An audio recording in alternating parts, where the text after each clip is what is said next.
Support comes from the Janice Hawkins Cultural Arts Park on the main campus of Troy University, featuring the International Arts Center, the Fred Nall Hollis Museum, and the Huabaoju Gallery.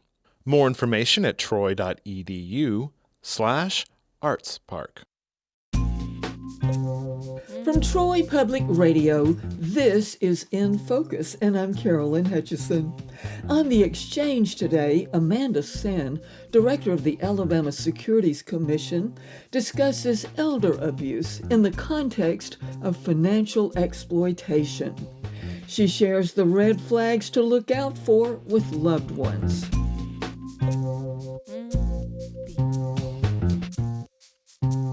Amanda, welcome back to the exchange. Thank you, Carolyn. Always glad to be here. This is a special month. It's a special month for the entire world. It is World Elder Abuse Awareness Month. Every year in June, we celebrate our seniors, but we also use it to raise awareness and highlight one of the worst manifestations of ageism and inequality in our society, and that is elder abuse. We have a growing community of baby boomers, so we are facing as a society the largest group of seniors that are coming up, and we see it from a financial standpoint. What are the trends that concern you? Any new technology will bring about brand new scams. If there's something in the headlines of the newspaper, fraudsters will rip it off. But we have seen an explosion in the number of identity theft reports and also new imposter scams. Some of the reports that we've received recently, one of them highlighted a book publisher imposter scam. So we've been contacted by several that have said, we thought we were hiring someone to help publish a memoir or a novel or a non-fictional piece of work, and it turns out that it was an imposter that set themselves up to steal money from a potential author. And we've had many scams recently involving people who are impersonating the government, mainly the Federal Trade Commission. You've advised us in the past that if the call is questionable, just to hang up and call the legitimate phone number. Yes, we have had so many new advancements in technology, and so fraudsters have the capability to execute robocalls at an unprecedented level and magnitude. You'll pick up the phone and it sounds silent and you can't hear somebody on the other line. Those oftentimes are fraudsters trying to get you to talk with them, or there's a delay when you pick up the phone. Just hang up the phone. It's most likely, a fraudster or a spam call of some type. But if they call you and tell you, hey, you've got a bill due, or they send you a text message, always pick up the phone and call that person requesting the money directly. If it's a traffic violation, call the municipal court. If it's a bill from a medical provider, call them directly, because there have been so many scams in the last month of those type things, and people have turned over thousands of dollars because they believed the phone call sounded so real. But there's just a rash of scams, but always pick up and verify independently. On another topic, if people are trying to get their documents organized, what do you advise? There are so many mechanisms to help people plan for aging, but starting that conversation can be incredibly difficult. We have a script that an author, she's a PhD expert in cognitive decline and planning for aging, Dr. Beverly Thorne. She actually came up with it, and there was a panel of experts that reviewed it. And it just gives you a script, and you can literally follow it for how to have those conversations without going in directly and telling somebody, hey, we need to talk about planning for death. Well, that's not something that people want to talk about. But there is a method to have a thoughtful planning session. So we'll have that resource available on our website. But it is a conversation that we encourage people to have, because it helps protect you if you should suffer cognitive decline from becoming a victim of fraud and scams, or just being victimized by people that you thought you trusted. And also it helps your friends and family should something come up, and it honors your wishes as well. What is some of the terminology you're likely to see on these documents? Yeah, so those are just a few of the legal vehicles to help plan and protect your assets. Trusted contact is one that we like to use in the financial world.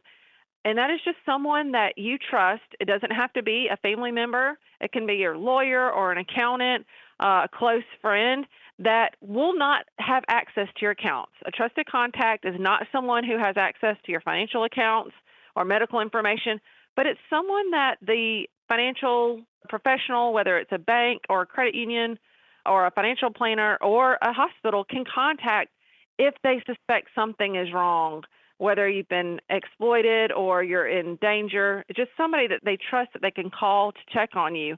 In contrast, a joint account holder does have complete access to the account. So if you have a joint account holder, you want to make sure that person you trust wholeheartedly with your finances, because they can make withdrawals just the same as you can. And a power of attorney gives someone else the authority to access accounts. Power of attorney is useful because you can limit it or you can make it as broad as you need to. So power of attorney could give you access to all financial accounts and medical information if you serve as a medical proxy or a power of attorney, or you can limit it. You can say, this person will be my attorney for these reasons if I am incapacitated, or only on financial accounts, or only as it relates to real estate. So a power of attorney gives you the flexibility to provide that protection under certain circumstances, or you can give them a power of attorney over everything. But carefully consider, though, which legal protections that you want to engage, and you should always understand the effect that that legal instrument will have on you and the person that is assigned to help you. And where can you get advice on that? They need to call an attorney to go through these. We do advise if you are planning for estate purposes or financial planning in general. We have great financial planners in the state. We have fantastic attorneys as well.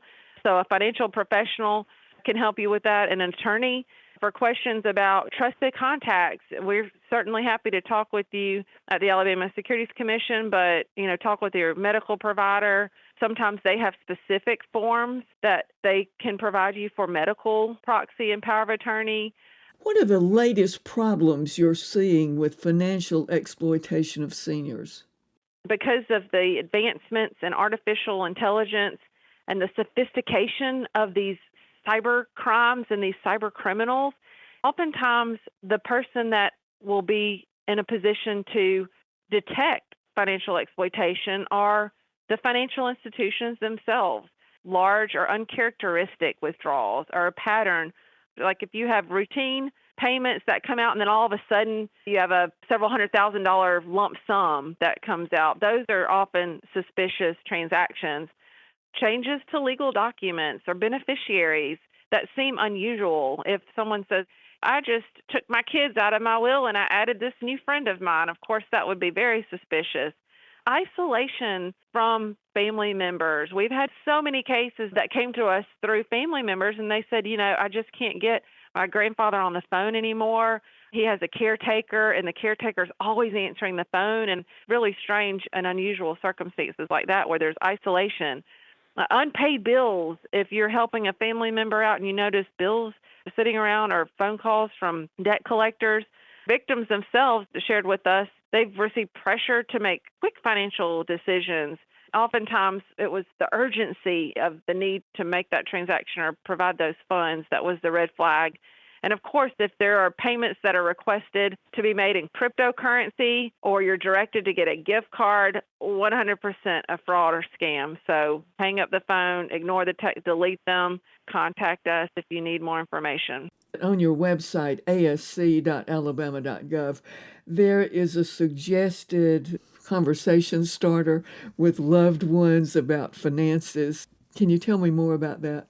On the main page, they can click and will provide information and a script that will get them started with the conversation. I know it's not one we want to have, but it's an absolutely necessary conversation. Amanda, thank you so much for joining us for Elder Abuse Awareness Month. Thanks, Carolyn. That was Amanda Senn, Director of the Alabama Securities Commission, and more information can be found at the website asc.alabama.gov. Thanks for joining us today for the exchange from In Focus, which is a podcast wherever you get your podcasts. I'm Carolyn Hutchison, and this is listener-supported Troy Public Radio.